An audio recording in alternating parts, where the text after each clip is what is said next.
Amafaranga yacu, uburenganzira bwacu. Uwo numwe mu migambi ishirahamwe ridaharanira ivyicaro vya politike PARCEM watanguje mu ntumbero gushira ku mugaragaro ingene amafaranga ya Leta yotunganywa. PARCEM gurajishinga nuko amanota Burundi bufise mu bijanye no gukorera mu muco mu itunganya ry'amafaranga Leta ikoresha yoduga. Aha ni mu gihe ku matohoza yakozwe mu mwaka wa 2021 Uburundi bufise amanota adashimishije. Aha twavuga nk'icigwa cakozwe ku bihugu 120 aho Burundi bugira 112 n'amanota 24 kwijana mu bijanye no kugenzura itunganywa ry'amafaranga. Faustin NDIKUMANA arongoye PARCEM avuga ko Burundi buzokogorora kuko ngo abenegihugu bazoronka ubumenyi bushimishije mu itunganywa ry'amafaranga ya Leta. Uwo mugambi mugihugu ubwa mbere hoho turabaza tugashima utwigoro mukuru w'igihugu ubona agomba kugira ivy'intwari bereye bitsimbata. Murabona ingene yirirwa avuga abasuma iki bayogeje igihugu bayogeje Leta ubutunzi bw'igihugu ivyo birirwa muravyumva.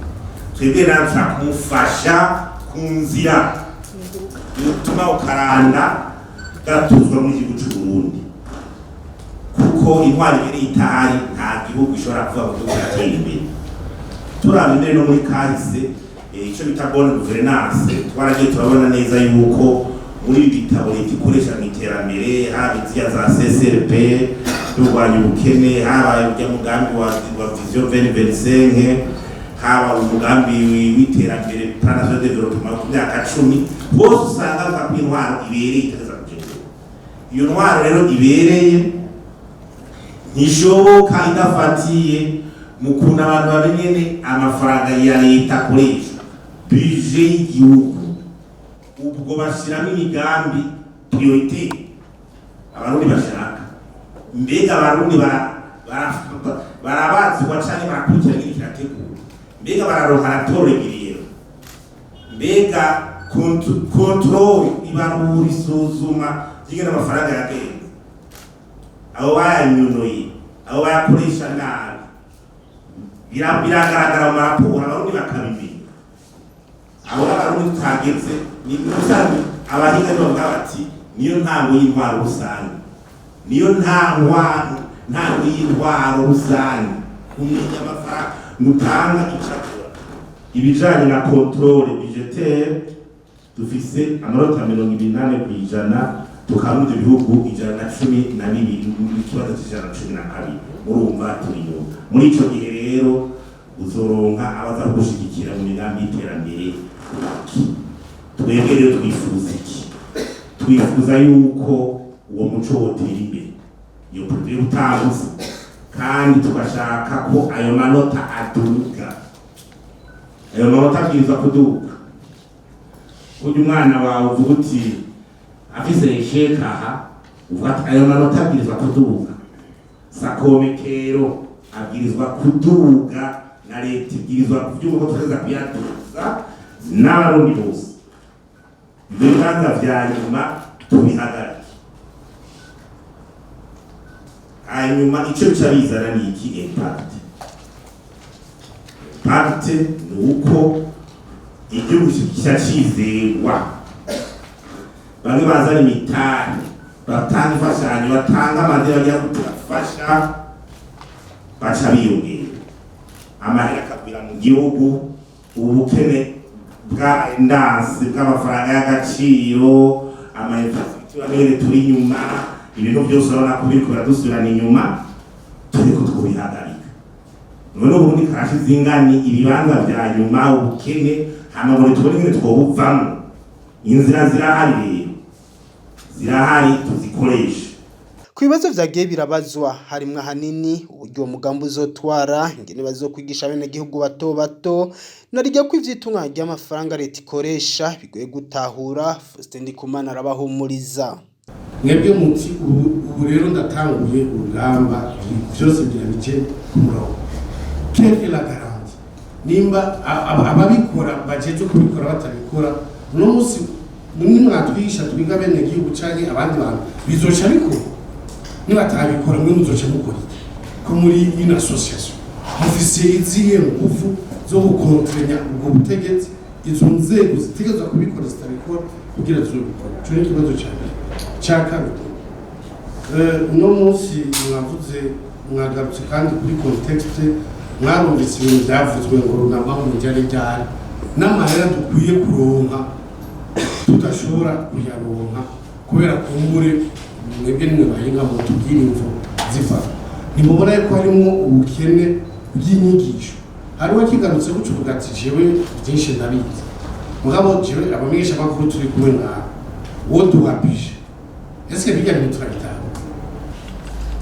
Nagerageje kuraba terme de référence y'iki gikorwa mugiye gutangura mugabo igikorwa cyose kirakenera uburyo mutubwira nimba kugira ngo PARCEM izobikora gratuitement cyangwa ngira nizokenera uburyo kugira kuko yakoje kugira ngo ikore uyishikane ayitegerezwa gushika nuko ufise n'uburyo mutubwira uburyo mwategekanije kugira ngo igikorwa kize gikunde mushikire vos objectifs. Merci.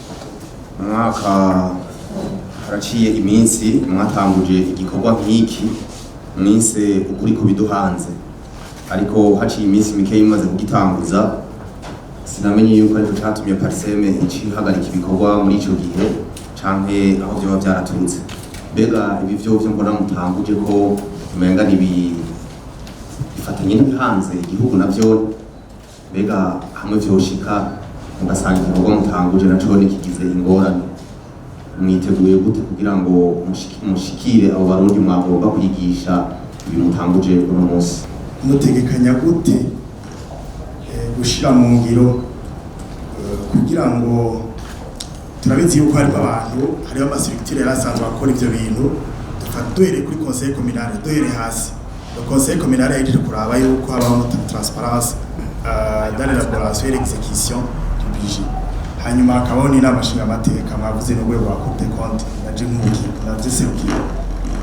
Rero hatanguye muri ico ca élaboration du budget numva yuko gutera mu migambi uwo twavuye muri budget mu tuje muri budget programme aho bazoba amafaranga azobatorwa bafatiye ku migambi yashizwe imbere. Bemwe mwiteguye gute guterera imigambi mubona yuko yoshikira mwiterambere ry'umunyagihugu ahanze bari hose? Ivyese tuwaye ni budget ndabura ndikora mu Kirundi. Abantu ndashaka kwashaka gusubira Kirundi ni benshi. Genda makomine basanga abajene abaniversari makomine ara association yo gusubira. Ega sikuva mu Burundi wese. Hari abaserukira abandi ngene bashaka kubibaza mu komine babari. Cyo bitare groupe d'intérêt. Ahantu babari. Niko bigenda. Ari kitnacho ati formation muri turasha. Itegure kabisa tuzokwigisha muri turasha.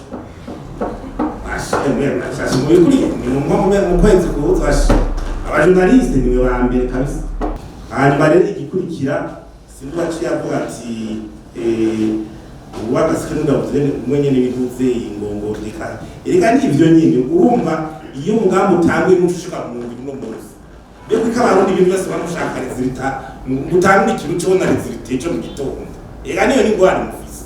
Hari ikindi kizofata no byo navise mu burambe udasanzwe ibintu jewe si byinshi bisoba muri no kuri ndababwi ibi si byinshi ndumuntu kubira mugabo si byinshi kabisa. Cyo nizo kizofasha.